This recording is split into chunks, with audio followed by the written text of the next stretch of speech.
Hey guys, next time stocks have a big sell-off like they did, in February, March, April, okay, you want to know why stocks always bounce back at some point. It's because when there's a lot of short interest, yes, it sucks during that moment because it sells off hard, but then that leads to a short squeeze eventually where the shorts have to cover. And remember, to cover their shorts, they have to buy back the stock, which exasperates the move back up. Also, a lot of companies, especially the mega caps, the bigger cap names, they buy back their own shares, which helps as well. So if their stock goes down, they buy back their own shares, and then that helps the stock recover as well, okay?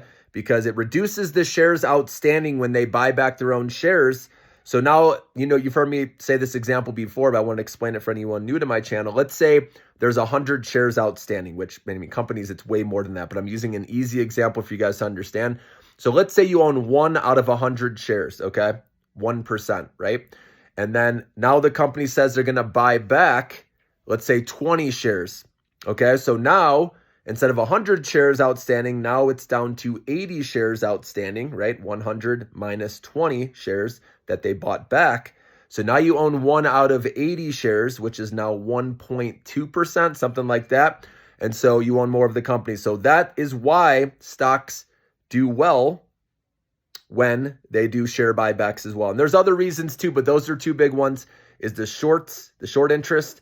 They have to cover those shorts so it exasperates the move on the recovery back, plus coming off of oversold levels, okay?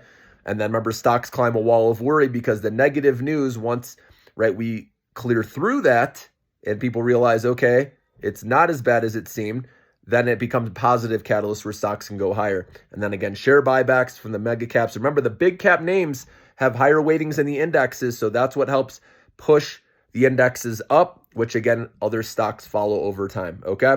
And obviously with artificial intelligence, this reason too, why I love this sector, is they are reducing expenses or costs for companies, right? Labor costs, right? They don't need as much labor. And again, you have to pay them benefits. You have to pay them time off, right? They get sick. Now artificial intelligence can take those jobs and you don't have to pay them benefits. They don't get sick, much more productive. So not only are you cutting your costs, right, which helps with earnings per share, but also you're getting more productive as a company and helping out with revenue.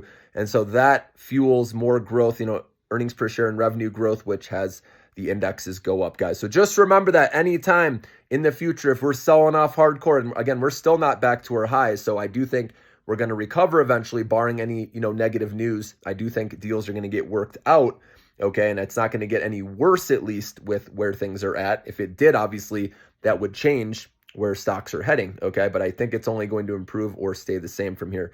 And now with, like I said, the Saudi Arabia news, guys, with them paying money, tons of money. And the nice thing is they make decisions. It's a dictatorship or a monarch kingdom, whatever you want to call it.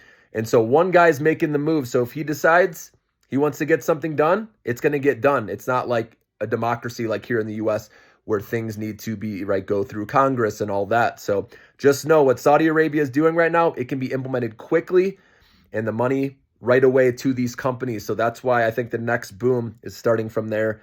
Not only Saudi Arabia, but United Arab Emirates, right? Abu Dhabi. There's a lot happening, guys. And so this is going to help US artificial, AI companies in the US, semiconductor names, obviously. So don't sleep on that long term. Right, semiconductors were beaten up for a while, and yes, I understand it's cyclical, and there could be another downturn at some point, but if you're just holding long term, and remember, semiconductors are the new oil, and this artificial intelligence boom is still in the early innings, okay? And everything tied to artificial intelligence, it's really exciting, for companies and stock prices to go higher long. So think 5+ years, guys, and you're going to see the big money down the road. And like I said, become a member if you're not yet, so you have access to the Millionaire Maker portfolio, and I will guide you. I will take you to the promised land, guys.